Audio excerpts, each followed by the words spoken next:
Hello! Martin Creek here with another Castle Nathria raid guide. This time we dive into Altimore the Huntsman. Huntsman Altimor is the second boss of Castle Nathria.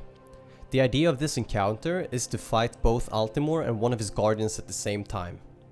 All damage done to either Altimor or one of his guardians is split between them, so most of this fight will be a cleave fight. Each of the guardians, which I will from now on refer to as dogs because come on, everyone else will, each have special abilities. The cycle of the dogs is always the same, and once you defeat one, the next dog joins the fight. Altimor, however, only uses 2 abilities throughout the entire fight. Additionally, he will command his current dog to perform their signature ability.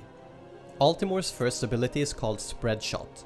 He will randomly target a player and shoot a cone of arrows in the player's direction, which deals medium physical damage. It is best to have everyone stand somewhat close to the boss, but yet spread out to reduce the amount of people hit. The second ability is called Sin Seeker. 3 players will receive a red arrow above their heads, and after a few seconds he will then fire 1 arrow towards each targeted player.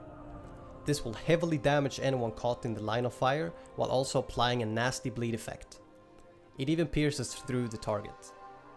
Targeted players should move to an area where no one else will be hit, while non-targeted players should give them some space while also avoid being hit. Okay, so on to the dogs. The fight starts with Margor, and Margor can be stacked on top of the boss at all times.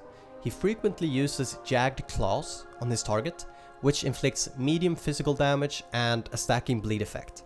This can be easily dealt with by tank swapping.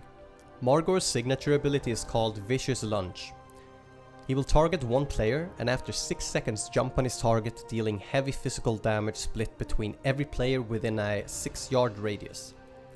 This can be spotted by a red swirly around the targeted player, and you will need a couple of players to help soak this to prevent a death.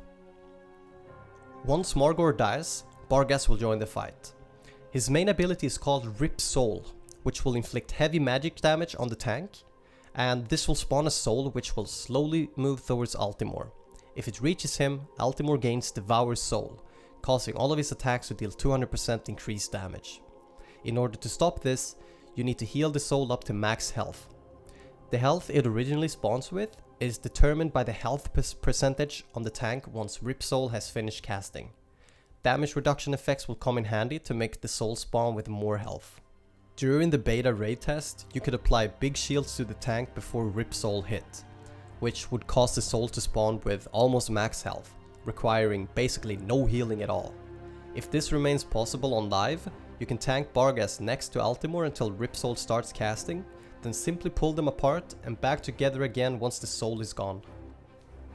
Bargast's second ability is called Shades of Bargast. This spawns 2 shades which will attempt to cast Deathly Roar, dealing raid-wide damage and applies a heavy dot. This will most likely wipe your raid. To deal with this, pull Bargast away from the shades and apply heavy crowd control on the shades such as Imprison, Hex, Freezing Trap, Blinds, etc. Be careful not to leave any ground AoE effects near the shades to break the crowd controls. While crowd controlled, the shades will receive stacks of Destabilize, which increases their damage taken by 100% per stack. Once the shades reaches 100 energy, they will become immune to crowd control effects. Shortly before this happens, you'll want your tank to pull Bargast back into the shades, have a Death Knight cast Mass Grip, and then burn the shades down, while stunning any additional Deathly Roar cast. During the beta raid test, you could stack different crowd control effects on the shades, thus increasing the amount of destabilized stacks the shades received. Doing this would let you kill them almost instantly once they reach full energy. Once Bargast dies, the final dog Hecutis will join the fight. You may tank Hecutis and Altimor next to each other and cleave, but you will however have to kite Hecutis occasionally due to his crushing stone mechanic. Hecutis' melee attacks will empower his damage by 50% per stack, but also reducing his movement speed. Once the damage gets too high, you'll want to kite him a bit, and this will cause Hecutis to drop his stacks over time, but also deal small raid-wide damage per stack lost. So don't let the stacks get too high for the sake of your healers. Once his stacks are gone, you may tank him together with Altimor once again. Hecutis' second ability is called Petrifying Howl. This will apply a debuff to 3 players, dealing a low amount of magic damage and slowing you for 5% per second.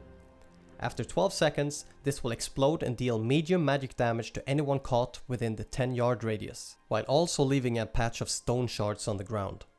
Stone shards will deal low magic damage every 1.5 seconds as well as slow you for 25% while remaining in the area. This serves as a soft enrage in this encounter, so make sure you utilize the room to properly position the patches on the ground. Well, this pretty much sums up the fight. If you found the video helpful, please drop a subscribe and maybe even a like, and comment below if you have any feedback and what boss you would like to see next.